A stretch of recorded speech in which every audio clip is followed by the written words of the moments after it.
Bonjour à tous, donc pour ce 86e home WOD, ici on va démarrer avec une mobilité active. On va d'abord passer du temps en bottom squat, c'est-à-dire dans une position de squat complète en bas. Vous allez devoir cumuler 5 minutes. Évidemment, si vous êtes capable de tenir 5 minutes unbroken, c'est très bien. Si pas, à vous de voir comment faire pour cumuler 5 minutes au total dans une position basse. N'hésitez pas à le faire à pieds nus, ça ne peut vraiment qu'augmenter votre mobilité. Ensuite, 30 toes touch. Si vous ne savez pas ce que c'est, n'hésitez pas à aller voir dans le lien de la vidéo pour pouvoir le faire le plus correctement possible. N'oubliez pas que c'est une mobilité active, ce n'est pas un exercice for time à réaliser. Le but, c'est que ce soit bien fait. Donc, n'hésitez pas à couper vos séries si vous n'êtes pas capable de faire les 30 unbroken, bien évidemment. 2 minutes en prior lat stretch où vous passerez évidemment de gauche à droite en essayant de gagner en amplitude au fur et à mesure du temps qui passe.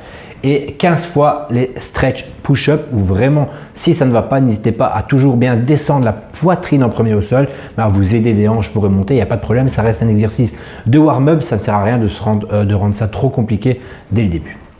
Alors au niveau de la session de force, on va travailler sur du strict handstand push-up ou en tout cas une version qui vous permettra d'y arriver. Vous devez être capable de faire 5 répétitions unbroken et on va faire 10 fois 5 reps unbroken avec 60 secondes de pause, donc c'est assez court au niveau du temps de récupération. Il va falloir maîtriser l'exercice correctement. On peut le rendre plus difficile ou plus facile, mais on restera sur du strict. Pour ceux qui sont très à l'aise avec le mouvement, vous allez pouvoir faire du déficit strict handstand push-up.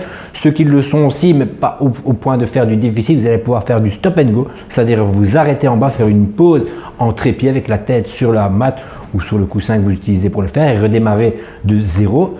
Ou alors vous faites du pike push-up sur une box et ça peut être très bien fait, surtout si c'est en déficit. N'hésitez pas à regarder la vidéo, je le montre avec une chaise et avec une table plutôt et 2 chaises, comment travailler en déficit pike up, du hand release push-up, du push-up ou du box push-up, ça dépend un petit peu de votre niveau, mais vous devez toujours être capable de faire vos 5 répétitions unbroken et il y a 10 séries à faire, donc quand même un volume de 50 répétitions au total.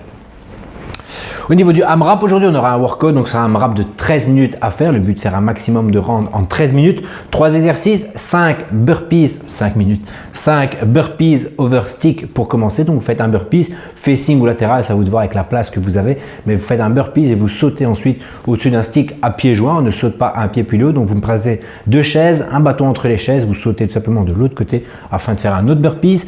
Ensuite 10 dumbbell snatch. Si vous n'avez pas de dumbbell unique, vous pouvez très bien faire du snatch avec un pack d'eau à 2 mains cette fois-là, du grand to overhead avec une plate, ça marche très bien là aussi. Si vous possédez un dumbbell, évidemment, ce sera 10 dumbbell snatch, 5 à droite, 5 à gauche, et ensuite 10 dumbbell box step, peu importe sur quoi vous allez monter, que ce soit une chaise, attention qu'elle soit bien stable, ou une table basse.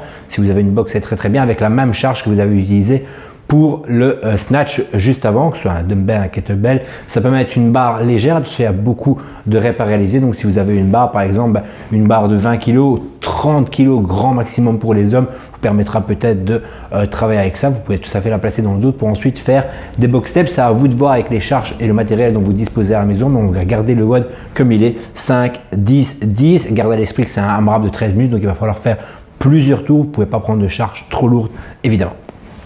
Et ensuite une session de renforcement, on avait plus ou moins la même la semaine dernière. On va réduire un peu au niveau des reps, mais surtout réduire vraiment le temps de récupération. 5 rounds for quality, donc le but c'est vraiment que ce soit bien fait avec 15 hollow rock tout simplement. Donc regardez bien la vidéo parce que le but c'est que ce soit bien fait. Ça reste un mouvement compliqué techniquement. 15 hollow rock et directement après le 15e hollow rock on se retourne, on se met sur une planche au niveau sur les avant-bras et on essaie de cumuler 1 minute. Si pour vous c'est vraiment beaucoup trop compliqué 1 minute, vous allez pouvoir légèrement réduire ce temps et on prendra le même temps de pause que le temps qu'on a passé en planche. Donc si vous avez fait 1 minute de planche, vous prenez 1 minute de pause. Donc 15 hollow rock, 1 minute de planche qu'on essaye de faire unbroken évidemment.